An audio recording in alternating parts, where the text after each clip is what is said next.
ഈശോയിലേറ്റവും പ്രിയപ്പെട്ടവരെ, തിരുവിഷ്ടമീഡിയയിലേക്ക് സ്വാഗതം. എവർക്കും ഈശോയിൽ കൃപയും സമാധാനവും. നാം തികച്ചും ഒരു ആധുനിക സമൂഹം എന്ന നിലയ്ക്ക് വളരുകയാണ്. വിശ്വാസം നാം ആചരിച്ചു പോകുന്ന ആചാരങ്ങളിൽ നിന്നും വ്യക്തമായ ദർശനങ്ങളിലേക്ക് രൂപപ്പെടുന്ന ഒരു കാലഘട്ടത്തിലാണ് നമ്മൾ ജീവിക്കുന്നത്.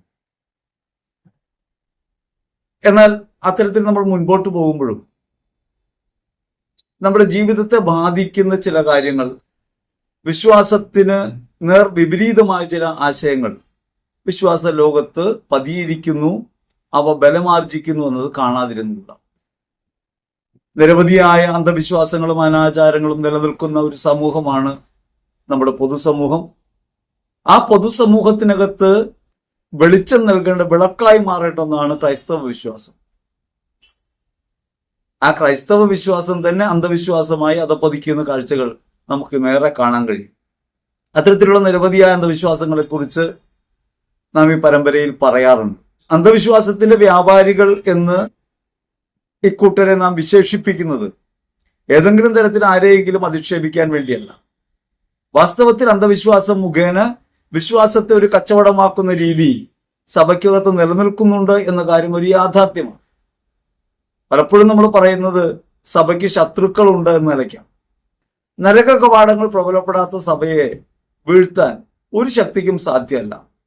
എന്നാൽ സഭയ്ക്കകത്ത് നിലനിൽക്കുന്ന ചില കാര്യങ്ങൾ, സഭയിൽ നടമാടുന്ന അനാചാരങ്ങൾ, അവയൊക്കെ വിശ്വാസത്തെ ദുർബലപ്പെടുത്തുകയും വിശ്വാസികളെ വഴിതെറ്റിക്കുകയും യഥാർത്ഥ വിശ്വാസത്തിന് വെളിച്ചം കെടുത്തുകയും ചെയ്യും, അന്ധകാരത്തിലേക്ക് നയിക്കും. 20-ാം നൂറ്റാണ്ടിന്റെ ആരംഭത്തിൽ മഹാകവിയായ കുമാരനാശാൻ ചണ്ടാല ഭിക്ഷുകയിൽ 4 വരികൾ കുറിച്ചിടുന്നുണ്ട്. അന്ന് ജാതി വ്യവസ്ഥയും അനാചാരങ്ങളും ഒക്കെ നിലനിന്നിരുന്നൊരു സമൂഹത്തിൽ പ്രസക്തമായ വരികളായിരുന്നു അവ. എന്നാൽ അവ ഇന്നും അതേപടി തുടരുന്നു. ആ കവിതാശകലം ഇന്നും നമ്മെ ഓർമ്മപ്പെടുത്തുന്നുണ്ട്. ഇത്തരത്തിൽ നമ്മുടെ സമൂഹത്തിൽ പുഴുക്കുത്തുകൾ ഉണ്ടാകുമ്പോൾ നാം ആ വരികൾ ശ്രദ്ധിക്കുന്നത് നല്ലതാണ്. ഇന്നലെ ചെയ്തോരബദ്ധം മൂഢർക്ക് ഇന്നത്തെ ആചാരമാകാം, നാളത്തെ ശാസ്ത്രമതാകാം, അതിൽ മൂളായിക സമ്മതം രാജൻ. ചണ്ടാല ഭിക്ഷുകയിൽ കുമാരനാശാൻ എഴുതുകയാണ്. ഇപ്പോൾ ഈ കവിത ഉദ്ധരിക്കാൻ കാരണം ചില ആചാരങ്ങൾ കടന്നു വരുന്നു, പഴയവ റദ്ദാക്കിയും അല്ലെങ്കിൽ പഴയവയ്ക്ക് പോരായ്മയുണ്ടെന്ന് കരുതിയിട്ടും പുതിയവ രംഗപ്രവേശം ചെയ്യുന്നു. നാം ആശയത്തെയാണ് എതിർക്കുന്നത്, ആളുകളെ അല്ലെന്ന് ഓർക്കണം. കഴിഞ്ഞ ദിവസവും ഒരാശയം പറയാൻ വേണ്ടി ഒരു പ്രസംഗത്തിന്റെ ശകലമിട്ടപ്പോൾ ഉടനെ തന്നെ അതിലൊരു പുരോഹിതന്റെ പേര് വലിച്ചിഴച്ചു. നമ്മൾ ഉദ്ദേശിക്കുന്നത് ഒരു പുരോഹിതനെയുമല്ല, ഒരു വ്യക്തിയെയുമല്ല. നമ്മൾ ഉദ്ദേശിക്കുന്നത് ആചാരപ്പിഴവാണ്. ഒരു പ്രസംഗത്തിന്റെ പിന്നാലെ ആളുകൾ കൂടുന്നുണ്ടോ എന്നുള്ളത് ആ പ്രസംഗം നല്ലതാണ് എന്നർത്ഥം വരുത്തുന്ന കാര്യമല്ല. ഒരു പ്രസംഗത്തിന്റെ പിന്നാലെ ആളുകൾ കൂടുന്നു എങ്കിൽ ആ ആളുകൾ കൂടുന്നതിന്റെ ലക്ഷ്യമെന്ത് എന്നതിനെ മനസ്സിലാക്കിയിട്ട് വേണം ആ പ്രസംഗം പറയുന്നതിന് പിന്നിലുള്ള പ്രശ്നത്തെ മനസ്സിലാക്കാൻ. അന്ധവിശ്വാസങ്ങളൊക്കെ പുരോഗമിക്കുന്നത് ആൾക്കൂട്ടങ്ങളുടെ സ്വാധീനത്തോടെയാണ്. ആളുകൾ ഓടിക്കൂടുന്നു. എന്തുകൊണ്ട് ഓടിക്കൂടുന്നു? വിശ്വാസം യഥാർത്ഥത്തിൽ എന്തെങ്കിലും നേടിയെടുക്കാനുള്ള കുറുക്കു വഴിയാണെന്ന് തെറ്റിദ്ധരിക്കുന്നു. ജീവിതാവശ്യങ്ങൾ നിറവേറ്റാനായുള്ള കുറുക്കു വഴിയായി വിശ്വാസത്തെ അധപ്പതിപ്പിക്കുന്നതാണ് വിശ്വാസത്തിലെ ഏറ്റവും വലിയ കച്ചവടം. അത് നമ്മൾ തിരിച്ചറിയണം. യേശുവിന്റെ പിന്നാലെ ഇറങ്ങിത്തിരിക്കാനായിട്ട് ശിഷ്യന്മാരുടെ യേശു പറഞ്ഞത് നിങ്ങൾക്ക് എന്തെങ്കിലും നേടിത്തരാന്ന് പറഞ്ഞിട്ടല്ല, നിങ്ങൾക്ക് വേണ്ടി തുറക്കപ്പെട്ടൊരു ദൈവരാജ്യം അനുഭവിക്കാൻ, സഭാ കൂട്ടായ്മയ്ക്കകത്ത് നിങ്ങൾക്കത് അനുഭവിക്കാൻ കഴിയും. നിങ്ങൾ അങ്ങനെ ലോകത്തിന്റെ പ്രകാശമായിട്ട് മാറണം. മനുഷ്യർ വലിയ മൂല്യമായി കരുതുന്ന സമ്പത്തിനെ കൈവിടണം. മനുഷ്യനെ വിലമതിക്കണം. അപരത്വത്തിൽ ദൈവത്തെ കാണണം. അങ്ങനെ ക്രൈസ്തവ മാനവികത ലോകത്ത് ഉയർത്താൻ വേണ്ടിയാണ് വിശ്വാസ വഴിയിൽ നാം പുരോഗമിക്കുന്നത്. യഥാർത്ഥ വിശ്വാസത്തിലൂടെ നാം മുൻപേറുമ്പോൾ ലോകത്തെ അന്ധവിശ്വാസങ്ങളെയും അനാചാരങ്ങളെയും നീക്കിക്കളയാൻ നമ്മുടെ വിശ്വാസ വെളിച്ചത്തിന് സാധിക്കും. എന്നാൽ നാം തന്നെ ഇരുട്ടാണെങ്കിലോ അന്ധനെ നയിക്കുന്നത് പോലെ ആവില്ല. അവിടെയാണ് വിശ്വാസപ്പിഴവുകൾക്കെതിരെ സംസാരിക്കേണ്ടി വരുന്നത്. നിരവധി ആചാരങ്ങൾ നമുക്ക് സഭയ്ക്കകത്ത് കാണാം, വിശ്വാസവുമായി ഒരു ബന്ധവുമില്ലാത്തവ. എന്താണ് അവിടെയൊക്കെ ആളുകൾ ഓടിക്കൂടുന്നത്? അതിന്റെ പിന്നിലുള്ളത് വിശ്വാസമല്ല. ഓടിക്കൂടുന്നതിന്റെ പിന്നിലുള്ളത് വിശ്വാസരാഹിത്യമാണ്. വിശ്വാസം എങ്ങനെയാണ് വഴിതെറ്റുന്നത്, എങ്ങനെയാണ് കാര്യസാധ്യ ലബ്ധിക്ക് വേണ്ടിയുള്ള ഉപകരണമായിട്ട് മാറുന്നത്? അവിടെ വിശ്വാസത്തിന്റെ നൈതിക മൂല്യം നഷ്ടപ്പെട്ടു പോകും. യേശുക്രിസ്തുവിലായിത്തീരുന്നവർ തങ്ങളുടെ ജീവിതത്തെ ഒരു അർപ്പണമായിട്ട് കാണണം. പരിശുദ്ധ കുർബാന അർപ്പണത്തെ ഒരു ആചാരമായി തെറ്റിദ്ധരിക്കരുത്. അതിനകത്ത് ഒരു അർപ്പണമുണ്ട്. ആ അർപ്പണം എന്താണ്? സനാതന ബലിയോട് നമ്മുടെ ജീവിത ബലി ചേർത്ത് വയ്ക്കുക. നാം ഓരോരുത്തരും ക്രിസ്തുവിൽ ഭാഗവാക്കുകളാവുകയും യേശുവിന്റെ ശരീരമായി തീരുകയും ചെയ്യുകയും നമ്മുടെ ജീവിതം മറ്റുള്ളവർക്ക് വേണ്ടിയുള്ള കാഴ്ചയായി ജീവിതത്തിൽ അർപ്പിക്കുന്നതിനെ ബലിമേശയിൽ നാം ചേർത്ത് വെക്കുന്നു. അങ്ങനെ യേശുവിന്റെ ബലിയോട് നമ്മുടെ ജീവിതത്തെ ചേർത്ത് വെച്ച് ദൈവത്തിന് ഒരു ആരാധനയായിട്ട് മാറുന്നു. In him, with him, through him.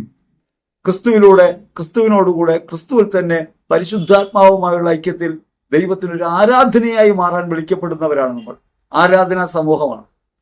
അങ്ങനെ ആരാധനാ സമൂഹമായ നമ്മൾ കേവലാചാരങ്ങളുടെ പിന്നാലെ പായുകയും കേവലാചാരങ്ങൾക്കകത്ത് ദൈവികമായ ഇടപെടൽ ഉണ്ടാകുമെന്നും ഈ ആചാരങ്ങൾ മുഖേന തങ്ങളുടെ കാര്യങ്ങൾ സാധിച്ചെടുക്കാൻ കഴിയും എന്ന തെറ്റിദ്ധാരണയിലേക്ക് പോവുകയും ചെയ്യുന്നു. വിശ്വാസത്തിൽ നിന്ന് വ്യതിചലിക്കുകയാണ്.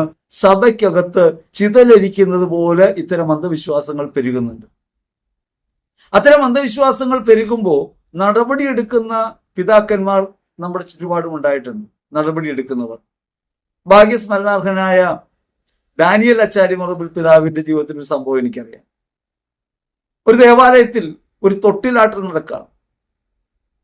അവിടെ ഒരു നവനാൾ നടക്കുന്നുണ്ട്, ആചാരങ്ങളൊക്കെ നടക്കുന്നുണ്ട്. അതിനിടയ്ക്ക് ആളെ കൂട്ടാൻ വേണ്ടി കുട്ടികളില്ലാത്ത ദമ്പതിമാർ തൊട്ടിലാട്ടിയാൽ കുട്ടികൾ ഉണ്ടാകും എന്ന് അനൗൺസ്മെന്റ് വരികയാണ്. തൊട്ടിൽ സ്ഥാപിക്കപ്പെട്ടു. അങ്ങനെ തൊട്ടിൽ സ്ഥാപിക്കപ്പെട്ടപ്പോൾ ഒരു പുതിയ ആചാരം കൂടി കടന്നു വന്ന് വിശ്വാസത്തെ ക്ഷയിപ്പിക്കുന്നത് കണ്ട് മനസ്സിൽ വേദന തോന്നിയ ഒരാൾ ദാനിയേൽ അച്ചാരവറുമ്പൽ പിതാവിന് അറിയിപ്പ് കൊടുത്തു. പിതാവ് കാര്യം അന്വേഷിച്ചു. നിജസ്ഥിതിയാണെന്ന് കണ്ടപ്പോൾ പിതാവ് നേരെ അവിടെ ഇരിക്കുന്ന വികാരിയച്ഛനെ വിളിച്ചു. എന്നിട്ട് പറഞ്ഞു, ആ തൊട്ടിൽ വീട്ടിൽ കൊണ്ടുപോയിട്ട് ആട്ടിക്കോളാൻ പറഞ്ഞു. തൊട്ടിൽ അപ്രത്യക്ഷമായി. ഒരാചാരം കടന്നു വരുന്നത് എന്തിനു വേണ്ടിയാണ് എന്ന് നമ്മൾ ആലോചിക്കണം. ക്രൈസ്തവ പാരമ്പര്യം എന്ന നിലയ്ക്ക് നിരവധി ആചാരങ്ങൾ സഭയ്ക്കകത്തുണ്ട്. വിശ്വാസ പാരമ്പര്യങ്ങളുടെ ഭാഗമായിട്ടുള്ള ആചാരങ്ങൾ. ആ ആചാരങ്ങളിൽ പെട്ടതാണ് നവനാളുകളടക്കമുള്ള കാര്യങ്ങൾ. ഭക്താഭ്യാസങ്ങളായി സഭ പിന്തുടരുന്ന പല കാര്യങ്ങളും. അവയ്ക്കകത്ത് തന്നെ അവ കാര്യസാധ്യത്തിനുള്ള കേവല പ്രയത്നങ്ങളാക്കി മാത്രം മാറ്റുന്ന ആനുകാലിക കച്ചവടങ്ങൾ പെരുകുന്നുണ്ട്. അവയെ വേണ്ടുവിധം നിയന്ത്രിക്കാനായിട്ട് നമുക്കാവുന്നില്ല എന്നുള്ളൊരു യാഥാർത്ഥ്യം. തിരുസ്വരൂപ വണക്കങ്ങൾ പോലും പലപ്പോഴും കാര്യസാധ്യത്തിനുള്ള മാർഗമായിട്ടും ഈ തിരുസ്വരൂപമാണ് അനുഗ്രഹം നൽകുന്നത് എന്ന തരത്തിൽ പഠിപ്പിക്കലുകൾ, ആധികാരികമായ പഠിപ്പിക്കലുകളല്ല, താൽക്കാലികമായ പഠിപ്പിക്കലുകൾ, അങ്ങനെ അന്ധവിശ്വാസത്തിന്റെ നുഴഞ്ഞു കയറ്റം വിശ്വാസ ജീവിതത്തെ മൂടുന്നുണ്ട്. അതുകൊണ്ടാണ് നവനാളുകൾ ആളുകളിൽ പങ്കെടുക്കുന്നത്. നവനാളുകൾ ഒരു വിശുദ്ധന്റെ ജീവിത മാതൃക പിൻചൊന്ന് വിശുദ്ധിയിൽ പ്രവേശിക്കാം, ക്രിസ്തുവിലായിത്തീരാം എന്ന നിലയ്ക്ക് ജീവിതം ആരംഭിക്കാൻ വേണ്ടി നടത്തേണ്ട ക്രമമായ ഒരു പരിശീലനത്തിന്റെ ഒരു ശിക്ഷണകാലം പോലെ കൊണ്ടു നടക്കാവുന്ന ഒരു കാര്യമാണ്.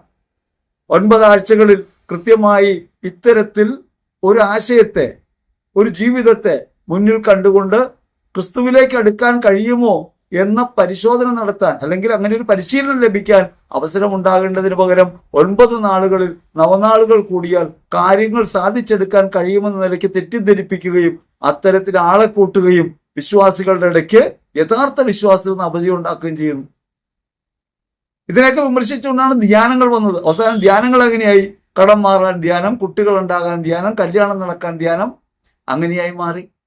അവിടെയും പ്രധാന ലക്ഷ്യം കാര്യം കാണുക എന്നതായി മാറുകയും ദൈവവചന വ്യാഖ്യാനം പോലും ഇത്തരത്തിൽ കാര്യങ്ങൾ സാധിച്ചെടുക്കാൻ മനുഷ്യർക്ക് ഉപകാരപ്പെടുന്ന കുറുക്കു വഴികൾ തങ്ങളുടെ പക്കലുണ്ട് എന്ന അവകാശവാദത്തെ വിറ്റ് മുതലാക്കുന്ന നിലയിലേക്ക് വന്നു. അന്ധവിശ്വാസം നമ്മുടെ സമൂഹത്തെ കാർന്നു മൂടുന്നുണ്ട്.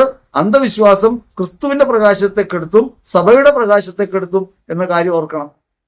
അതുകൊണ്ടാണ് കൂടുതൽ ആളുകൾ കൂടുന്നത് മഹിമയുള്ള കാര്യമായിട്ടൊന്നുമല്ല കണ്ടത്. കൂടുതൽ ആളുകൾ കേൾക്കുന്നുണ്ടെങ്കിൽ കൂടുതൽ ആളുകൾ കേൾക്കുന്ന കാര്യങ്ങളെക്കുറിച്ച് നമുക്ക് സംസാരിക്കേണ്ടി വരും. കേൾക്കുന്നത് കുറച്ച് ആളുകളായിരിക്കും. കുറച്ചാളുകളാണെങ്കിലും ആ പ്രകാശനാളം കെട്ടുപോകാതിരിക്കാൻ നിരന്തരം നമ്മളിത് പറഞ്ഞുകൊണ്ടിരിക്കേണ്ടി വരും. അതല്ലാതെ ഏതെങ്കിലും ഒരു പുരോഹിതനോടോ ഏതെങ്കിലും ഒരു സംവിധാനത്തോടോ വെറുപ്പോ വിദ്വേഷം ഉണ്ടായിട്ടോ അസൂയ ഉണ്ടായിട്ടോ പറയുന്ന കാര്യമല്ല. പൗരോഹിത്യത്തെയും പരിശുദ്ധ കുർബാനയെയും തിരുസഭയെയും അംഗീകരിക്കുന്നത് കൊണ്ടും മാനിക്കുന്നത് കൊണ്ടും ലോകത്ത് ഇന്ന് അടയാളപ്പെടുത്തപ്പെട്ട ഏറ്റവും പ്രകാശമാനമായ വെളിച്ചം തിരുസഭയിലൂടെയാണ് എന്നതുകൊണ്ടാണ് തിരുസഭയ്ക്ക് അകത്ത് നിന്നുകൊണ്ട് പറയുന്നത്. ഒരു സഭാവിമർശകനായിട്ടല്ല, സഭയ്ക്കകത്ത് ഒരു ക്രിട്ടിക്കൽ ഇൻസൈഡർ എന്ന നിലയ്ക്ക് നമുക്ക് സംസാരിക്കേണ്ടി വരും. പൊതുസമൂഹത്തിലുള്ള ആചാരങ്ങളെക്കുറിച്ചും അനുഷ്ഠാനങ്ങളെക്കുറിച്ചും പറയേണ്ടി വരും. അങ്ങനെ പറയുന്നത് വിശ്വാസത്തിന്റെ നേർവെളിച്ചത്തിൽ നിന്ന് സഭാസമൂഹത്തിനുണ്ടാവുന്ന അപജയങ്ങൾ തുറന്നു കാട്ടി അതിൽ നവീകരണം സംഭവിക്കാൻ വേണ്ടി. വേറെ ലക്ഷ്യമില്ല. വേറെ പണിക്ക് വേറെ പണിയൊന്നും ഇല്ലെന്ന് ചോദിച്ചാൽ വേറെ പണി വേണ്ടെന്ന് വെച്ചാൽ ചെയ്യുന്ന പണികളും അധ്വാനമൊക്കെ ചെയ്യുന്നുണ്ട്. കഴിയാവുന്ന അത്ര സമയം ജോലി ചെയ്തിട്ട് തന്നെയാണ് ഇപ്പോഴും ജീവിക്കുന്നത്. എപ്പോഴെങ്കിലും ജോലി ചെയ്യാൻ പറ്റാതെ വന്നാൽ വലിയ സങ്കടത്തോടെ ജീവിക്കുന്നത്. കാരണം ജീവിതത്തിൽ നൽകപ്പെടുന്ന ഓരോ നിമിഷവും അധ്വാനിക്കാനുള്ളതാണെന്നും ആ അധ്വാനം മറ്റുള്ള നന്മയ്ക്ക് വേണ്ടിയായി മാറണമെന്നും അങ്ങനെ ജീവിതം സാക്ഷാത്കരിക്കാൻ കഴിയുമെന്നും ഉറച്ച ബോധ്യമുള്ള ഒരാളാണ് ഞാൻ. ആ നിലയ്ക്ക് തന്നെയാണ് പറയുന്നത്. അപ്പൊ അതുകൊണ്ട് ആക്ഷേപങ്ങൾ ഉന്നയിക്കുകയും വചനം പറഞ്ഞ് ജീവിക്കുകയും ചെയ്യുകയാണെന്നൊക്കെ പറഞ്ഞാൽ ആവശ്യമുള്ളവർക്ക് അതുപോലെയൊക്കെ പറയാം. പറയുന്നത് നമുക്ക് വിരോധമൊന്നുമില്ല. ഒരാളൊരു കാര്യം പറയുമ്പോൾ അത് സത്യമാണെങ്കിൽ അയാൾ ആക്ഷേപിക്കുന്നതിന് പകരം നിങ്ങൾക്ക് അഭിപ്രായ ഭിന്നതകളത് പറയാം. അഭിപ്രായ ഭിന്നതകൾ പറയണം. അങ്ങനെയാണല്ലോ ഒരു നല്ല അഭിപ്രായത്തിലേക്ക് നമുക്ക് എത്തിച്ചേരാൻ പറ്റുക. നിങ്ങൾ പറയുന്നതാണ് ശരിയെങ്കിൽ ശരിയുടെ ഭാഗത്ത് നിൽക്കുന്നതിൽ നമുക്ക് എതിർപ്പില്ല. നമുക്ക് ശരിയെന്ന് ബോധ്യമുള്ള കാര്യങ്ങൾ ഉറച്ചു നിൽക്കണം. ആ ഉറച്ചു നിൽക്കുമ്പോൾ തന്നെ ആ ശരികൾ സമ്പൂർണമായി ശരിയാണോ എന്ന് നിരന്തര അന്വേഷണം ഉണ്ടാവണം. വിശ്വാസത്തിന്റെ അപജയങ്ങളെക്കുറിച്ച് പറയുന്നതിൽ നിരവധി കാര്യങ്ങൾ നമുക്ക് പറയാനുണ്ട്. ഒരു സുഹൃത്ത് കഴിഞ്ഞ ദിവസം നീണ്ട ഒരു സംഭാഷണം എനിക്ക് അയച്ചു തന്നിട്ടുണ്ട്, ഒരു വോയിസ് മെസ്സേജ്. നിരവധി കാര്യങ്ങളെ കുറിച്ച് അദ്ദേഹം പറയുന്നുണ്ട്. അത് ഒരു വീഡിയോ ആയിട്ട് ചെയ്യാമെന്ന് കരുതി തന്നെ ഇരിക്കുകയാണ്. നിരവധി കാര്യങ്ങൾ കേരള സമൂഹത്തിനകത്ത് സഭാവിശ്വാസത്തിന് പ്രതികൂലമായി നിൽക്കുന്ന നിരവധി ആചാരങ്ങൾ നമ്മുടെ സമൂഹത്തിനകത്തുള്ളത് നമ്മുടെ കയ്യിൽ വന്നിട്ടുണ്ട്. അത്തരത്തിൽ പറഞ്ഞ കാര്യങ്ങളെ കുറിച്ചൊക്കെ നമുക്കുള്ള അഭിപ്രായങ്ങൾ പറയും. അതുപോലെ പരിശുദ്ധ അമ്മയെക്കുറിച്ച് ഈ കഴിഞ്ഞ ദിവസം ഒരു സംശയം പറഞ്ഞു, മറുപടി പറയും. അവ പൂർണ്ണമായ ഉത്തരമാണോ എന്നുള്ളത് പരിശുദ്ധാത്മാവിൽ, നിങ്ങൾക്ക് നൽകപ്പെട്ട പരിശുദ്ധാത്മാവ് ഊമനല്ല. ആ ആത്മാവിന്റെ സ്വരത്തിന് കൂടി കാതു കൊടുക്കണം. കേൾക്കുന്ന കാര്യങ്ങളെ അങ്ങനെ തന്നെ സ്വീകരിക്കണമെന്നല്ല പറയുക. പക്ഷെ നിങ്ങൾ ആലോചിക്കണം, അത് സഭയുടെ അടിസ്ഥാന തത്വങ്ങളുമായി യോജിച്ചു പോകുന്നുണ്ടോ, കത്തോലിക്ക പ്രബോധനവുമായി യോജിച്ചു പോകുന്നുണ്ടോ, ദൈവവചനവുമായിട്ട് യോജിച്ചു പോകുന്നുണ്ടോ, ഇത് മാനുഷിക പുരോഗതിക്ക് ഉപകരിക്കുന്ന കാര്യമാണോ, തെറ്റാണോ പറയുന്നത് എന്ന കാര്യം ആലോചിക്കണം. വ്യക്തിപരമായ യുക്തിയിലും തളച്ചിടാൻ പാടില്ല. യുക്തി തളച്ചിടുമ്പോൾ എന്ത് സംഭവിക്കുന്നു വെച്ചാൽ നാം വേറൊരു അന്ധകാരത്തിലേക്ക് പോകും. അവനവൻ യുക്തി ദൈവമായിട്ട് മാറും. ഈ അവനവൻ യുക്തിയിലും കൊടുക്കാൻ പാടില്ല. അതുകൊണ്ട് പറയുന്ന കാര്യങ്ങളിൽ ഇത്തരം ഒരു നിഷ്കർഷയാണ് നമ്മൾ വെക്കുന്നത്. നിങ്ങൾക്ക് അഭിപ്രായം പറയാം, നിങ്ങളുടെ അഭിപ്രായങ്ങൾക്ക് സ്വാഗതം. ഇന്ന് അന്ധവിശ്വാസത്തിന്റെ ഒരു പുതിയ മേഖലയെക്കുറിച്ചാണ് പറയുന്നത്. നടന്നിട്ട് കുറച്ച് നാളുകളായ കാര്യമാണ്. ജനുവരിയിലായിരുന്നു ഈ പ്രോസസ് നടന്നത്. അതിനെക്കുറിച്ചുള്ള വീഡിയോ വീണ്ടും വീണ്ടും വരുന്നു. കഴിഞ്ഞ ദിവസം ഒരു സുഹൃത്ത് വീണ്ടും അയച്ചത്. നിരവധി രംഗങ്ങളിൽ ഇത് കേൾക്കുന്നുണ്ട്, നിരവധി ആളുകൾ അത് കേൾക്കുന്നുണ്ട്. കഥ പറയുന്ന കല്ലുകളുടെ ദേവാലയത്തെക്കുറിച്ചാണ്. മാണ്ഡ്യ രൂപതയിലാണ്, കർണാടകയിൽ മാണ്ഡ്യ രൂപതയിൽ പരിശുദ്ധ അമ്മയുടെ നാമത്തിലുള്ള ഒരു ദേവാലയം, ഒരു പുതിയ സ്കീം, ഒരു പ്രാർത്ഥനാ സ്കീം, അങ്ങനെയാണല്ലോ ഇപ്പോൾ സ്കീം പദ്ധതികളൊക്കെയാണ്. അങ്ങനെ ഒരു സ്കീം പുറത്തു കൊണ്ടുവരികയാണ്, കഥ പറയുന്ന കല്ലുകളുടെ ദേവാലയം. എന്താണ് ഈ ആശയത്തിന്റെ പിന്നിലുള്ളത്? അദ്ദേഹം അതിന് വചനഭാഗമായിട്ട് പറയുന്നത് കുരുകിൽ പക്ഷി സ്വന്തം കുഞ്ഞിനൊരു കൂട് അങ്ങനെ ബലിപീഠത്തിൽ കണ്ടെത്തുന്നുവല്ലോ എന്നൊരു കാര്യമാണ് ആ പുരോഹിതൻ അതിന് ആ വീഡിയോയിൽ പറയുന്നത്. നേരത്തെ അന്ധവിശ്വാസങ്ങൾ പലതും പല നാടുകളിലുണ്ടായിരുന്നു. ഒരു ഗുണം ഉണ്ടായിരുന്നു, എന്താന്ന് വെച്ചാൽ കമ്മ്യൂണിക്കേഷൻ കുറവായിരുന്നത് കൊണ്ട് ഇത് പുറത്തേക്ക് വരില്ലായിരുന്നു. പല അന്ധവിശ്വാസങ്ങളും അനാചാരങ്ങളും ആ ചുറ്റുവട്ടത്ത് മാത്രം നിലനിൽക്കുന്ന കാര്യമായിരുന്നു. പിന്നെ ഇവന്റ് മാനേജ്മെന്റുകാരെ കൊണ്ട് ബോർഡ് വെപ്പിക്കുന്ന പരിപാടി കൊണ്ടാണ് കുറെ അന്ധവിശ്വാസത്തിന്റെ കച്ചവടക്കാരി കാര്യങ്ങളൊക്കെ പുരോഗമിച്ചുകൊണ്ടിരുന്നത്. അതായിരുന്നു ഏകമാർഗം. പക്ഷെ ഇന്ന് കാര്യം മാറി. സാമൂഹ്യ മാധ്യമങ്ങൾ ഒരു പ്രധാന ഉപകരണമായിട്ട് മാറിയിട്ടുണ്ട്. അന്ധവിശ്വാസങ്ങൾ പ്രചരിപ്പിക്കുന്നതിൽ പ്രധാനപ്പെട്ട പങ്കുവഹിക്കുന്ന ഒന്നായിട്ട് ഓൺലൈൻ പ്ലാറ്റ്ഫോം മാറി. അതിന്റെ ഭാഗമായിട്ട് ഈ കഥ പറയുന്ന കല്ലുകളുടെ ദേവാലയത്തെക്കുറിച്ചുള്ള കഥയും നിങ്ങൾ കല്ലുകൾ നിക്ഷേപിക്കൂ എന്ന് പറയുന്ന ആഹ്വാനവും മറ്റുള്ളവരുടെ മുമ്പിലെത്താനിടയായി.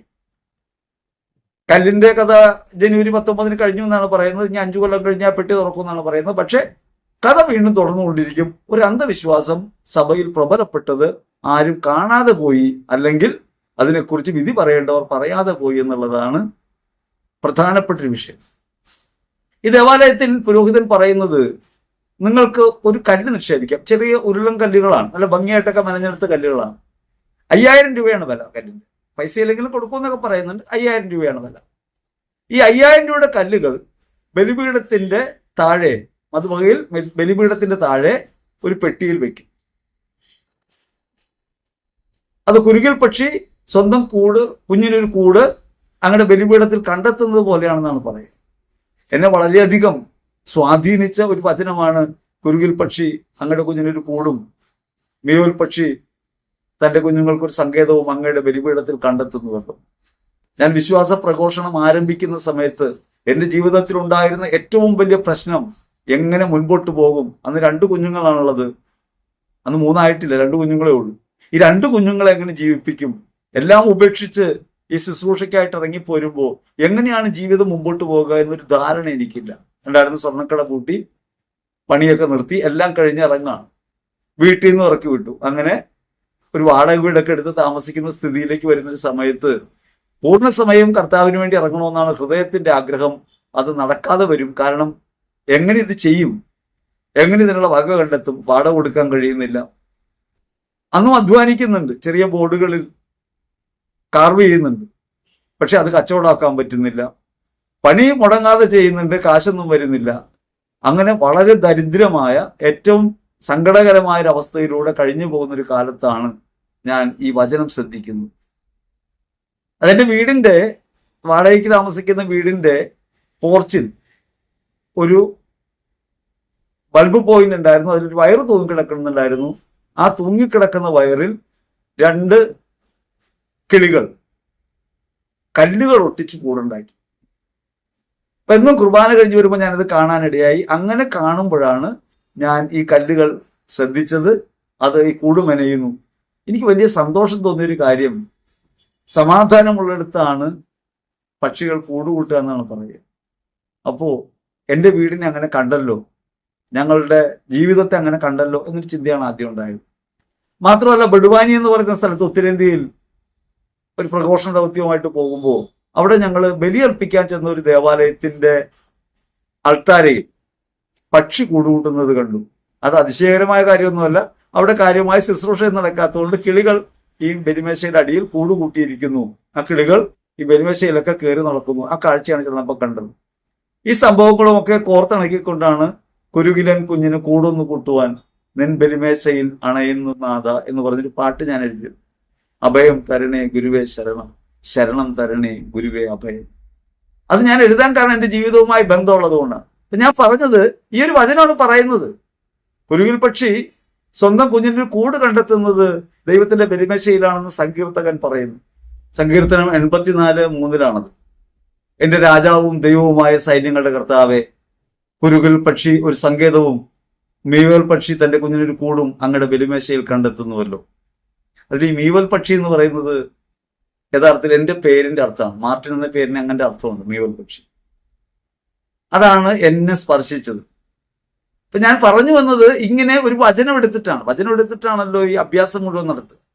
അവിടെ നിന്നൊരു വചനം പിക്ക് ചെയ്തെടുക്കുക, എന്നിട്ട് വചനം കൊണ്ടുവന്ന് തങ്ങളുടെ ആചാരത്തിൽ തങ്ങൾ പറയുന്ന കാര്യത്തിനകത്ത് കൂട്ടിച്ചേർത്ത് വെക്കുക. അപ്പൊ ബലിമേശയുടെ കീഴെ നിങ്ങൾ നിയോഗങ്ങൾ അർപ്പിച്ചുകൊണ്ട് നിങ്ങളുടെ പേരെഴുതിയ ഒരു കല്ല് കിടക്കും. ഈ കല്ല് കർത്താവിനോട് നിരന്തരം കഥ പറഞ്ഞുകൊണ്ടിരിക്കുന്ന പറയുന്നത് നമ്മുടെ കഥ. ബലിമേശ എന്തിനുള്ളതാണ്? ബലിമേശ എനിക്ക് നിങ്ങൾക്ക് നമ്മുടെ ജീവിതത്തെ ക്രിസ്തുവിന്റെ യാഗത്തോട് ചേർത്ത് വെക്കാനുള്ള സ്ഥലമാണ്. ഒരു സജീവ ബലിയുടെ സ്ഥലമാണ്.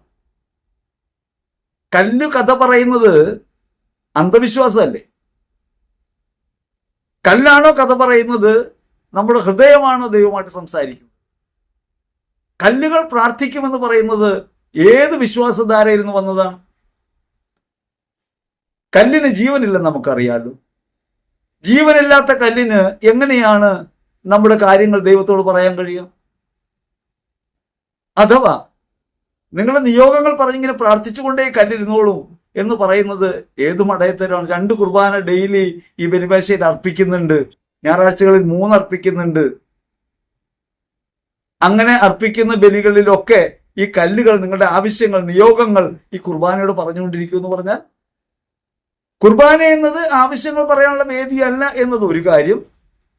കുർബാന നമ്മുടെ ജീവിതാർപ്പണമാണെന്നും ആ ജീവിതാർപ്പണത്തെ അതിലെ കുറവുകളോടും പോരായ്മകളോടും കൂടെ ക്രിസ്തുവിന്റെ യാഗത്തോട് ചേർത്ത് വെക്കുകയാണെന്നും, പരിശുദ്ധ കുർബാന യേശുവിന്റെ യാഗമാണ്, ആ യേശുവിന്റെ യാഗത്തിനകത്ത് നമ്മൾ അങ്ങ് ഇൻവോൾവ്ഡ് ആകുമെന്നും അങ്ങനെ നമ്മുടെ ജീവിതം ക്രിസ്തുവായി മാറുമെന്നും, പിന്നീട് നമ്മൾ പുറത്തിറങ്ങി ജീവിതത്തിലേക്ക് കടക്കുമ്പോൾ ജീവിത ബലിയിൽ ക്രിസ്തുവിന്റെ പ്രകാശം പരത്താൻ കഴിയുമെന്നും, അങ്ങനെ ജീവിതം പൂർണ്ണമാകുന്നൊരിടമാണ് കുർബാനയെന്നും തിരിച്ചറിയേണ്ടതിന് പകരം കുർബാനയിൽ ആവശ്യങ്ങൾ പറയുന്നതാണ് ഒരു കാര്യം പറയുക, കുർബാനയിൽ നിയോഗങ്ങൾ അർപ്പിക്കുന്നു എന്ന് പറയുന്ന കാര്യങ്ങളിൽ തന്നെ യഥാർത്ഥത്തിൽ വിശ്വാസപ്പിഴവുണ്ട്. കാരണം കുർബാന നമ്മുടെ ആവശ്യങ്ങൾ പറയാനുള്ള സ്ഥലമല്ല, അത് തന്നെ തെറ്റിച്ചിട്ടാണ് പറയുക. ഇനി മാത്രമല്ല, നിയോഗം എന്ന് പറഞ്ഞാൽ എന്താണ്? ദൈവം നമ്മളെ നിയോഗിച്ചിട്ടുണ്ട്. അത് ഒരു വ്യക്തിയായിട്ട്, കുടുംബമായിട്ട്, പുരോഹിതനായിട്ട്, സന്യാസിയായിട്ടൊക്കെ ഓരോ ജീവിത നിയോഗങ്ങൾ നമുക്ക് തന്നിട്ടുണ്ട്. ആ നിയോഗങ്ങളെ ക്രിസ്തുവിന്റെ പരിമേശയോട് ചേർത്ത് വെക്കാനാണ്. അതിന് പകരം നിങ്ങളുടെ ആവശ്യങ്ങളെയാണ് നിയോഗങ്ങളായിട്ടിവിടെ കാണുന്നത്. അത് കല്ലുകൾ എഴുതി വെച്ചാൽ കല്ലുകൾ പറയുമെന്നാണ് പറയുക. ക്രൈസ്തവ വിശ്വാസത്തിന്റെ ഏത് ധാരയനുസരിച്ച്, ഏത് പ്രബോധനമനുസരിച്ച്, ഏത് നിലപാടനുസരിച്ച് ഈ ചെയ്യുന്ന പ്രവൃത്തി നീതിയുക്തമാകും? കാറ്റഗിസം ഓഫ് കാത്തലിക് ചർച്ച് 2111 കൃത്യമായി പറയുന്നുണ്ട്, ആരാധന പോലും ഒരു ലക്ഷ്യം കേവല താല്പര്യങ്ങളിൽ ഉടക്കിയതാണെങ്കിൽ അത് വെച്ചിട്ടാണ് ചെയ്യുന്നതെങ്കിൽ അന്ധവിശ്വാസമാണ്. കുർബാനയാണ് അർപ്പിക്കുന്നത്, പക്ഷേ അത് ഈ കാര്യം നടന്നു കിട്ടാനുള്ള ഉപാധിയാണെന്ന് തെറ്റിദ്ധരിച്ച് ചെയ്താൽ അത് അന്ധവിശ്വാസമാണ്. ഇത് കാറ്റഗിസം പഠിപ്പിക്കുന്ന കാര്യമാണ്, എന്റെ സ്വന്തമായ താല്പര്യമല്ല. അങ്ങനെ ഇരിക്കെ കല്ലുകൾ ഇപ്രകാരം ചെയ്യുമെന്ന് പറയുന്നു. ഈ കല്ലുകൾ 5000 രൂപയാണ് ഒരു കല്ലിന്. ധർമ്മം എന്ന നിലയ്ക്ക് നിങ്ങൾക്ക് കൊടുക്കാൻ കഴിവുണ്ടെങ്കിൽ കൊടുക്ക്, ഇല്ലെങ്കിൽ ഇപ്പൊ കല്ലിട്, എന്നിട്ട് പിന്നെ കൊടുക്കാനുള്ളപ്പോൾ കൊടുത്താൽ മതി എന്നടക്കം വിദേശത്തുള്ളവരെ അടക്കം ക്ഷണിക്കുകയാണ്. അവിടെ ഇടവകയിലെ ആളുകൾക്ക് വേണ്ടി മാത്രമല്ല, അഖില ലോകത്തിനു വേണ്ടി, ലോകത്താകെയുള്ള കല്ലുകളുടെ കഥ പറയുന്ന കല്ലുകളുടെ ദേവാലയമാണല്ലോ മാണ്ഡ്യരൂപതയിൽ. മാണ്ഡ്യരൂപതയുടെ പിതാവ് ഇത് അറിഞ്ഞോ, ഇത് നിരോധിച്ചോ എന്ന് ഇപ്പൊ നമുക്കറിയില്ല കേട്ടോ. കാരണം അത് നിരോധിക്കേണ്ടതാണ്. അങ്ങനെയാണെങ്കിൽ അത് നിരോധിക്കേണ്ടതാണ്. പക്ഷെ അത് നിരോധിച്ചോ ഇല്ലയോ എന്ന് നമുക്ക് അറിഞ്ഞുകൂടാ. ഇപ്പോഴും സോഷ്യൽ മീഡിയയിൽ, ഈ യൂട്യൂബിൽ ഈ പറഞ്ഞ പ്രഘോഷണം കിടപ്പുണ്ട്. അതുകൊണ്ടാണ് ഇതിനെക്കുറിച്ച് സംസാരിക്കേണ്ടി വന്നത്. ഇതൊരു അന്ധവിശ്വാസമാണ്. ഇത്തരത്തിൽ വിശ്വാസത്തിന്റെ തെളിച്ചത്തിലേക്ക് പോകേണ്ട മനുഷ്യ സമൂഹത്തെ, വിശ്വാസ സമൂഹത്തെ കാർന്നു നിൽക്കുന്ന ഒരു രോഗമായി ആത്മീയ കച്ചവടങ്ങൾ പുരോഗമിക്കുന്നുണ്ട്. ഇതൊരു കച്ചവടത്തിന്റെ കാര്യം മാത്രമാണ് പറഞ്ഞത്. നിരവധി കാര്യങ്ങൾ ഇനി പറയാനുണ്ട്. ഞാൻ പറഞ്ഞല്ലോ, ഒരു സന്ദേശം എനിക്ക് കിട്ടിയിട്ടുണ്ട്. അത് കേരളത്തിൽ ഒട്ടുമുക്കാലുമുള്ള സ്ഥലങ്ങളിൽ നടക്കുന്ന വിശ്വാസ അപജയങ്ങളെ കുറിച്ച് പറയുന്നുണ്ട്. ആ അപജയങ്ങളെ കുറിച്ച് പറയുമ്പോൾ വിശ്വാസികൾ വഴിതെറ്റുന്നത് എങ്ങനെയെന്നും ആ സംഭാഷണത്തിൽ നിന്ന് മനസ്സിലാവും. അതുകൊണ്ടാണ് അത് കേൾപ്പിച്ചുകൊണ്ട് തന്നെ നിങ്ങളോട് സംസാരിക്കാന്ന് വെച്ചത്. കാരണം ഒരു വിശ്വാസി വിശ്വാസത്തിൽ ദൃഢപ്പെടുന്നതിന് പകരം, ക്രിസ്തുവിൽ ഉറയ്ക്കുന്നതിന് പകരം, തന്റെ ജീവിതത്തെ യാഗമായി അർപ്പിക്കുന്നതിന് പകരം ഈ ലോക ജീവിതത്തിന്റെ താല്പര്യങ്ങളിൽ കുടുങ്ങിപ്പോകാൻ ഇത്തരം പ്രഘോഷണങ്ങൾ കാരണമായിട്ട് മാറുന്നു എന്നതാണ് നമ്മുടെ വിഷയം. യഥാർത്ഥ വിശ്വാസത്തിൽ നടന്നു പോകുമ്പോൾ സംഭവിക്കുന്ന എന്താ? നമ്മൾ ദുർബലചിത്തരായി മാറുന്നു, ബലമില്ലാത്തവരായി മാറുന്നു, സഹനങ്ങളെ നേരിടാൻ കഴിയാത്തവരായി മാറുന്നു, നീതിക്ക് വേണ്ടി സംസാരിക്കാൻ കഴിവില്ലാത്തവരായി മാറുന്നു, സ്വരം നഷ്ടപ്പെട്ടവർക്ക് വേണ്ടി സ്വരമാകാനും വിശക്കുന്നവർക്ക് അപ്പമായി മാറാനും വിളിക്കപ്പെട്ട നാം നമ്മുടെ ദൗത്യത്തിൽ നിന്ന് വീണു പോകുന്നു. എന്നിട്ട് നമ്മൾ സ്വന്തം കാര്യം കാണാൻ താല്പര്യമുള്ളവരായി, സ്വന്തം കാര്യങ്ങൾ നേടിയെടുക്കാൻ ദൈവത്തെ പ്രീണിപ്പിക്കാമെന്ന് തെറ്റിദ്ധരിക്കുന്നവരായി, അന്ധവിശ്വാസങ്ങളിലും അനാചാരങ്ങളിലും കുടുങ്ങുന്ന മതസമൂഹങ്ങൾക്കകത്തെന്ന പോലെ ആയിത്തീരുന്നു. ഇത് അപകടകരമാണ്. സഭയെ മതവൽക്കരിക്കാനും ആചാരവൽക്കരിക്കാനും ശ്രമിക്കുന്നവർ ചെയ്യുന്ന ഈ പാതകം കണ്ടില്ലെന്ന് നടിച്ചുകൂടാ. അപ്പൊ അതിനെതിരെ വിശ്വാസികൾ പ്രതികരിക്കണം. ഞാൻ പറയുന്നത് പിതാക്കന്മാർ എന്തുകൊണ്ട് ഇതിനെ അംഗീകരിക്കുന്നു അല്ലെങ്കിൽ ഇതിനെ തിരുത്തുന്നില്ല എന്ന ചോദ്യമാണ് വിശ്വാസികളുടെ ഭാഗത്തുനിന്ന് ഉണ്ടാകുന്നത്. എന്നോട് ചോദിച്ച സഹോദരൻ ചോദിച്ചത് ഇതെന്തുകൊണ്ടാണ് സഭ ഇതിനെ എതിർക്കാത്തതെന്നാണ്. സഭയിൽ ഓരോ വിശ്വാസിയും ഒരു നിലപാടെടുക്കണം. എന്റെ ജീവിതം ക്രിസ്തുവിനോട് അനുരൂപമാകാനുള്ളതാണ്. ഞാൻ വിളിക്കപ്പെട്ടിരിക്കുന്ന ക്രിസ്തുവിൽ ജീവിക്കാനാണ്, സ്വന്തം താല്പര്യങ്ങളിൽ നിലനിൽക്കാനല്ല. സ്വന്തം താല്പര്യങ്ങളിൽ നിലനിൽക്കാനുള്ളത് ഒരു പ്രലോഭനമാണ്. സ്വേച്ഛയ്ക്ക് അർത്ഥം കൽപ്പിക്കുന്ന, അതാണ് സ്വാർത്ഥം, അതിനർത്ഥം കൽപ്പിക്കുന്ന ഒരു ജീവിതം ഉണ്ടാകുക എന്ന് പറഞ്ഞാൽ അത് യഥാർത്ഥത്തിൽ വിശ്വാസ വ്യതിചലനമാണ് എന്ന അവബോധം വിശ്വാസികൾക്കുണ്ടാകണം. അതിങ്ങനെ പറഞ്ഞേ ഉണ്ടാവൂ, കാര്യം പറഞ്ഞേ ഉണ്ടാവൂ. സ്വന്തം കാര്യം നോക്കാനാണെങ്കിൽ ക്രൈസ്തവ വിശ്വാസത്തിന് അർത്ഥമില്ല. നിങ്ങൾ ഈ ലോകത്തിലെ കാര്യങ്ങൾക്ക് വേണ്ടിയാണ് കർത്താവിൽ പ്രത്യാശ വെച്ചിട്ടുള്ളതെങ്കിൽ നിങ്ങൾ മറ്റെല്ലാവരെയും കാൾ നിർഭാഗ്യർ. പറഞ്ഞത് 1 കൊരിന്ത്യർ 15:19. തികച്ചും വിശ്വാസ വിരുദ്ധമായ, ദൈവവചന വിരുദ്ധമായ, സഭാവിരുദ്ധമായ ഒരു ആചാരം ഇങ്ങനെ നിലനിൽക്കുന്നു, ഒരു ആചാരം ഇങ്ങനെ കൊണ്ടാടപ്പെടുന്നു. തോന്നിയതുപോലെ തോന്നിയവർക്ക് ഇങ്ങനെ പുതിയ ആചാരങ്ങൾ സൃഷ്ടിക്കാൻ കഴിയുന്നു എന്നത് സഭ പരിശോധിക്കേണ്ട കാര്യമാണ്. കേരളത്തിൽ നിരവധിയായ അന്ധവിശ്വാസ പ്രഘോഷണ കേന്ദ്രങ്ങൾ, ആൾദൈവ സ്വരൂപങ്ങൾ ഇന്ന് നിലവിലുണ്ട് സഭയ്ക്കകത്ത്. അപ്പൊ പ്രത്യേകിച്ച് നമുക്ക് ചോദിക്കാവുന്ന ഒരു കാര്യം, സഭാ സിനഡിന്റെ അംഗീകാരത്തോടെയാണോ, സഭയുടെ അംഗീകാരത്തോടെയാണോ ഇത്തരം ആചാരങ്ങൾ ഒരു പുരോഹിതനോ ഒരു പാരിഷ് കൗൺസിലോ തീരുമാനിച്ച് നടപ്പാക്കുന്നത്? ഇവിടെ ഇങ്ങനത്തെ ഒരു ആചാരം, ഇത് ഞങ്ങളുടെ സാമ്രാജ്യം എന്ന് പറയാൻ അവർക്ക് അവകാശമുണ്ടോ? ഇങ്ങനെ സഭയ്ക്കകത്ത് ഒരു പ്രബോധനം നൽകാനായിട്ട് ഒരു പുരോഹിതന് സഭ അധികാരം കൊടുക്കുന്നുണ്ടോ? അത് ഗൗരവമായി ചിന്തിക്കേണ്ട വിഷയമല്ലേ? അന്ധവിശ്വാസങ്ങൾ പെരുകുമ്പോൾ അതിനെ തടുക്കാൻ നമ്മുടെ സഭയിൽ ശ്രേഷ്ഠരായ ഇടയന്മാർക്ക് കഴിയേണ്ടതല്ലേ? അവരെന്തുകൊണ്ട് ശ്രദ്ധിക്കുന്നില്ല എന്നാണ് എന്നോട് സംശയം ചോദിച്ച ഈ സഹോദരൻ പറയുന്നത്. വളരെ ന്യായമായ ഒരു സംശയമാണ്. വിശ്വാസികൾ ഇത്തരം നിലപാടുകളോട് എങ്ങനെയാണ് പ്രവർത്തിക്കേണ്ടത്? എപ്പോഴും നമ്മൾ പറയുന്ന അധികാരത്തെക്കുറിച്ചാണല്ലോ, അതിനെക്കുറിച്ചാണല്ലോ തർക്കമൊക്കെ ഉള്ളത്. ഈ അധികാരത്തെക്കുറിച്ചുള്ള തർക്കങ്ങൾക്കിടയ്ക്ക് സഭയെ നിയന്ത്രിക്കേണ്ട കാര്യത്തിൽ വീഴ്ച വരുന്നുണ്ടോ എന്ന് നമ്മൾ ആലോചിക്കണം. ഞാനിത് പറയുമ്പോൾ സഭാ നേതൃത്വത്തെ വിമർശിച്ചു എന്ന നിലയ്ക്ക് ആക്ഷേപം ഉന്നയിക്കേണ്ട, അല്ലെങ്കിൽ സഭയ്ക്കെതിരാണെന്ന് ആക്ഷേപം ഉന്നയിക്കേണ്ട. ഞാൻ കത്തോലിക്ക സഭയ്ക്കകത്ത് ഉറച്ച ബോധ്യത്തോടെ വിശ്വസിക്കുന്ന ഒരാളാണ്, സഭാപ്രബോധനത്തിൽ ഉറച്ചു നിൽക്കുന്നയാളാണ്. സഭയുടെ പാരമ്പര്യങ്ങളെയോ സഭയുടെ ജീവിത രീതിയെ എതിർക്കുന്ന ഒരാളല്ല ഞാൻ. ഞാൻ പറയുന്ന പുതിയ ആചാരങ്ങൾ വരുന്നു. പഴയ ആചാരങ്ങളിൽ തന്നെ പിഴവുള്ളത് അനേകമുണ്ട്. അവയെ നിയന്ത്രിക്കാൻ ഇതുവരെ കഴിഞ്ഞിട്ടില്ല, നിയന്ത്രിക്കേണ്ടതായിരുന്നു.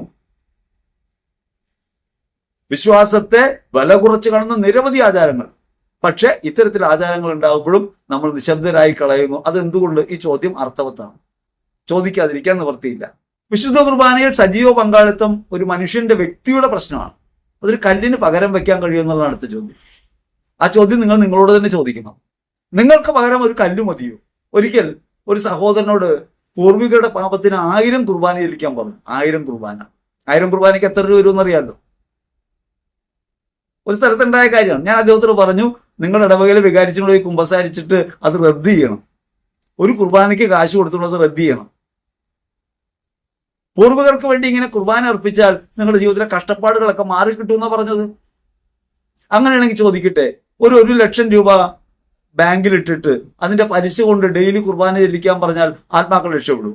ആത്മാക്കളുടെ രക്ഷ എങ്ങനെയാണ്? നമ്മുടെ സജീവ പങ്കാളിത്തത്തോടെ നമ്മളുടെ ജീവിതാർപ്പണത്തെ ഈ ബലിമേശയോട് ചേർത്ത് വെക്കുമ്പോൾ നമ്മുടെ ജീവിതത്തിലെ സഹനങ്ങളും ക്ലേശങ്ങളും ഒക്കെ നമ്മുടെ പൂർവികർക്ക് വേണ്ടി കാഴ്ചവെച്ച് പ്രാർത്ഥിക്കുന്നത് അവരുടെ ആത്മരക്ഷയ്ക്ക് കാരണമായിട്ട് മാറുമെന്ന് നമ്മൾ വിശ്വസിക്കുന്നു.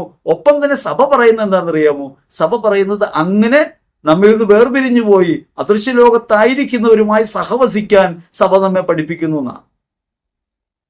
അത് കേവല ഓർമ്മയല്ലാതെ ദൈവസന്നിധിയിൽ അവരുണ്ട് എന്ന ബോധ്യത്തോടെ നമുക്ക് പ്രാർത്ഥിക്കാൻ കഴിയുന്ന ഒരു സ്ഥലമാണ് പരിശുദ്ധ കുർബാന. അവരുടെ ജീവിതത്തിൽ പിഴവുകളും പോരായ്മകളും കണ്ടിട്ടുള്ളവരാണ് നമ്മൾ. ആ കുറവുകൾക്കും പോരായ്മകൾക്കും പകരമായി നമ്മുടെ ജീവിതത്തെ പരിഹാരപൂർവ്വം അർപ്പിക്കാൻ നമുക്ക് കഴിയുന്നൊരിടം കൂടിയാണ് കുർബാന.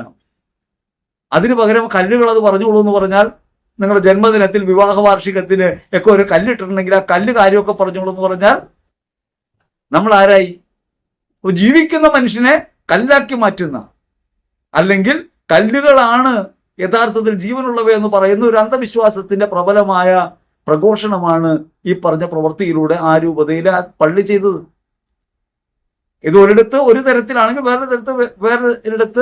വേറൊരു തരത്തിൽ. അത് ചിലപ്പോൾ യൂട്യൂബിൽ വന്നിട്ടുണ്ടാവില്ല. യൂട്യൂബ് വന്നുകൊണ്ടാണ് നമ്മൾ അറിയുന്നത്. പരിശുദ്ധ കുർബാനയുടെ യഥാർത്ഥ വിശ്വാസത്തെയും സത്തയെയും ഊറ്റിക്കളഞ്ഞ് അത് കേവലം കാര്യസാധ്യത്തിനുള്ള ഇടമായിട്ടും ഒരു മാന്ത്രിക വേലയായിട്ടും കരുതുന്ന രീതിയിലേക്ക് മാറ്റി തീർക്കുന്നു. അങ്ങനെയാണെങ്കിൽ ആ ബലിപീഠത്തിന്റെ സ്ഥിതി എന്തായിരിക്കും?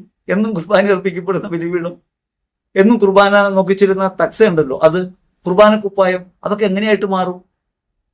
ഇതൊന്നും സ്വർഗത്തിലേക്ക് പോകുന്നതല്ലോ, ഇതൊക്കെ ഇവിടെ നിൽക്കുന്നതല്ലേ, ഇതൊക്കെ ഭൗമികമല്ലേ. അവിടെ അർപ്പിക്കപ്പെടുന്ന ബലി ഹൃദയപരമായ ബലിയല്ലേ യഥാർത്ഥത്തിൽ വാസ്തവമായിട്ടുള്ളത്? അതല്ലേ ദൈവസന്നിധിയിൽ എണ്ണപ്പെടുന്നത്? ആ കുർബാനയിലെ ഹൃദയാർപ്പണമല്ലേ പ്രധാനപ്പെട്ടത്? അങ്ങനെ വ്യക്തിത്വത്തെ മനുഷ്യനെ മണ്ണിൽ നിന്നും വിണ്ണാക്കി മാറ്റുന്ന സത്താപരമായ ആ പ്രക്രിയയെ ഏറ്റവും നീചമായ ഒന്നായി തള്ളുകയും കേവലം ജഡവസ്തുക്കൾക്കകത്താണ് ഇങ്ങനെ ദൈവികത പ്രവർത്തിക്കുന്നതെന്ന് പറയുകയും ചെയ്യുന്ന ഒരു അബദ്ധം വിശ്വാസത്തിനെ അപജയപ്പെടുത്തുമോ ഇല്ലയോ എന്ന് കേൾക്കുന്നവർ ആലോചിച്ചാൽ മതി. ഇങ്ങനെ ഒരു ആചാരം സഭയുടെ ഒരു പ്രബോധനത്തിലില്ല, സഭയുടെ കാഴ്ചപ്പാടില്ല, എവിടെയും വായിക്കാനില്ല. പിന്നെ ഇത് എവിടെ നിന്ന് വന്നു? ഇത് പണം ഉണ്ടാക്കാനുള്ള ഒരു സൂത്രവിദ്യയാണ് എന്നത് നിസ്തർക്കമായ ഒരു കാര്യമാണ്. ഇതാണ് ആത്മീയ കച്ചവടം. വിശ്വാസത്തെ ഇങ്ങനെ പലതരത്തിൽ കച്ചവടം ചെയ്യുന്ന പ്രകൃതം നമ്മുടെ സമൂഹത്തിനകത്തുണ്ട്. ഈ ദൈവത്തിന് എന്തെങ്കിലും കൊടുക്കുക എന്ന് പറയുന്നത്, അല്ലെങ്കിൽ ദൈവത്തിന് അർപ്പണം ചെയ്യാന്ന് പറഞ്ഞത്, ദൈവത്തിനൊന്നും ആവശ്യമില്ല കേട്ടോ. ദൈവത്തിന് നിങ്ങളുടെ പണം ആവശ്യമില്ല. ദൈവം എല്ലാം തരുന്നവനാണ്. ആ ദൈവത്തിനോട് നിങ്ങൾ നേർച്ച കൊടുക്കുന്നതിൽ യാതൊരു അർത്ഥമുണ്ടെന്ന് ഞാൻ കരുതുന്നില്ല. നേർച്ച കാഴ്ചകളൊക്കെ നമ്മുടെ ജീവാർപ്പണത്തിന്റെ ഒരു സജീവമായ അടയാളം എന്ന നിലയ്ക്ക് ചെയ്യുന്ന കാര്യങ്ങളാണ്. പ്രത്യേകിച്ച് ദരിദ്രർക്ക് കൊടുക്കുമ്പോഴാണ് പൂർണ്ണമായിട്ട് മാറുക എന്ന് വിശ്വസിക്കുന്ന ഒരാളാണ് ഞാൻ. പക്ഷെ ഇവിടെ ഇത് വാണിജ്യവൽക്കരിക്കുന്നു. അതുകൊണ്ട് തന്നെ സമ്പത്തുള്ളവരും ഇല്ലാത്തവരും ദൈവത്തിന്റെ സന്നിധിയിൽ രണ്ടായിത്തീരുന്ന ഒരു പ്രകൃതം ഇതിനകത്ത് ഒളിഞ്ഞിരിപ്പുണ്ട്. അങ്ങനെ ദൈവം മനുഷ്യർക്ക് അപ്രാപ്യനായി മാറുന്ന ഒരു പ്രവൃത്തി കൂടി ഈ കച്ചവടം മുന്നോട്ട് വെക്കുന്നുണ്ട്. ഇങ്ങനെ അന്ധവിശ്വാസം കാണുമ്പോൾ സഭയാകെ തെറ്റാണെന്നല്ല ധരിക്കേണ്ടത്. സഭയ്ക്കകത്ത് ഇത്തരം പ്രശ്നങ്ങളുണ്ട് എന്ന കാര്യം ഓർക്കണം. സഭയ്ക്കകത്ത് പരിമിതികളും പോരായ്മകളും ഉണ്ട്. ഇത്തരം പരിമിതികളെ എതിർക്കാനും തോൽപ്പിക്കാനും വിശ്വാസികൾക്കാണ് കഴിയുക. കാരണം സിസ്റ്റം നിലനിൽക്കണമെന്നും സമ്പത്ത് വേണമെന്നും ഇതൊക്കെ നിലനിന്നാലേ ഈ സഭ നിലനിന്നു പോകുന്നു തെറ്റിദ്ധരിക്കുന്ന അനവധി ആളുകൾ സഭയുടെ ശുശ്രൂഷ മേഖലയിലുണ്ട്. ഇടയധർമ്മം നിർവഹിക്കുന്നവരുണ്ട്. ഇത് ഈ കാലഘട്ടത്തിൽ സഭ നേരിടുന്നൊരു വെല്ലുവിളിയാണ്. ഇതിനെ നേരിടാൻ വിശ്വാസികൾ ഒരു കാര്യം തിരിച്ചറിയണം. എന്റെയും നിങ്ങളുടെയും കാഴ്ച കണ്ടിട്ടല്ല എനിക്കും നിങ്ങൾക്കും ദൈവം ജീവിതത്തിൽ വേണ്ടവ ചെയ്തു തരുന്നത്. നമ്മൾ ഇത്തരത്തിൽ കാര്യങ്ങൾ നേടിത്തരാമെന്ന് പറയുന്ന ആളുകളുടെ പിന്നാലെ പായരുത്. നിങ്ങൾക്ക് വേണ്ടി ഞാനും, എനിക്ക് വേണ്ടി നിങ്ങളും പ്രാർത്ഥിക്കണം. നമുക്കൊന്നിച്ച് പ്രാർത്ഥിക്കാം. നമ്മൾ പ്രാർത്ഥിക്കുന്നത് കേവലമായി കാര്യം കാണാനല്ല. തനിക്കൊന്നും ആവശ്യമില്ലെങ്കിൽ താൻ അതിന്റെ പുറകെ പോകണ്ടെന്നാണ് എനിക്ക് കിട്ടിയ ഉപദേശം. എനിക്കൊന്നും ആവശ്യമില്ലെങ്കിൽ എന്നല്ല, എന്റെ ജീവിതാവശ്യങ്ങൾ നിറവേറ്റുന്നതും എന്റെ അധ്വാനവും എല്ലാം ഫലം പ്രാപിക്കുന്നത് ദൈവത്തിലാണെന്ന് ഉറച്ച ബോധ്യം എനിക്കുണ്ട്. നിങ്ങളുടെ ജീവിതത്തിലും നിങ്ങൾ ചെയ്യുന്ന പ്രവൃത്തികളിൽ ദൈവം ഇടപെടുന്നത് കൊണ്ടാണ് നിങ്ങളുടെ ജീവിതം മുൻപോട്ട് പോകുന്നത്. ആ ദൈവത്തിന്റെ പ്രവൃത്തിക്ക് നിങ്ങളുടെ ജീവിതത്തിൽ ഇടമുണ്ടാകണം. ദൈവം കർത്താവായിട്ട് മാറണമെന്നാണ് നമ്മുടെ ആഗ്രഹം. അതിനു പകരം ഇങ്ങനെ കാര്യങ്ങൾ നടത്തിത്തരാമെന്ന് പറയുന്നവ ക്രിസ്തു വിശ്വാസത്തിനെതിരാണെന്നാണ് ഞാൻ പറഞ്ഞത്. യേശു ക്രിസ്തുവിൽ വിശ്വസിക്കുന്നുവെങ്കിൽ അത് നേരായ മാർഗം അല്ല എന്ന് ഇനിയും പറയേണ്ടി വരും. അങ്ങനെ പറയുമ്പോൾ ആർക്കെങ്കിലും അത് വേദനിക്കുന്നുവെങ്കിൽ അതിന് എനിക്കൊന്നും ചെയ്യാൻ കഴിയില്ല. നമ്മൾ വിശ്വാസത്തിന്റെ പക്ഷത്തു നിന്ന് സംസാരിക്കുന്നു എന്ന് മാത്രമേ ഉള്ളൂ. നിങ്ങൾക്ക് ആക്ഷേപിക്കാം, വിമർശിക്കാം, ഏതു തരത്തിലുള്ള അഭിപ്രായങ്ങളെയും സ്വീകരിക്കുന്നു. അവയോടൊന്നും എതിർപ്പില്ല. നിങ്ങൾക്ക് അപ്രകാരം എന്നോട് പ്രതികരിക്കാൻ കഴിയുന്നത് തന്നെ നല്ലതാണ്. ഒപ്പം അവനവനോട് തന്നെയും ഒന്ന് ചോദ്യം ചോദിക്കുകയും ഇത്തരത്തിലുള്ള അനീതികൾക്കെതിരെ പ്രതികരിക്കാൻ സ്വയം ഒന്ന് മനസ്സ് തുറക്കുകയും ചെയ്തിരുന്നെങ്കിൽ ഏറെ നന്നായിരുന്നു. അത് സഭയ്ക്ക് വളർച്ച നൽകിയതിനെ, സഭയിൽ നമ്മൾ ഓരോരുത്തരും നിർവഹിക്കേണ്ട ദൗത്യത്തിന്റെ ഭാഗമായി ജീവിക്കാൻ നിങ്ങൾക്കും കഴിഞ്ഞേനെ എന്നാണ് എന്റെ ഒരു ബോധ്യം. നിങ്ങളുടെ ബോധ്യം അനുസരിച്ച് നിങ്ങൾക്ക് ജീവിക്കാം. ദൈവം നിങ്ങളുടെ ജീവിത വഴിയിൽ നിരന്തരമായി സമൃദ്ധമായി അനുഗ്രഹിക്കട്ടെ എന്ന് പ്രാർത്ഥിക്കുന്നു. ആമേൻ.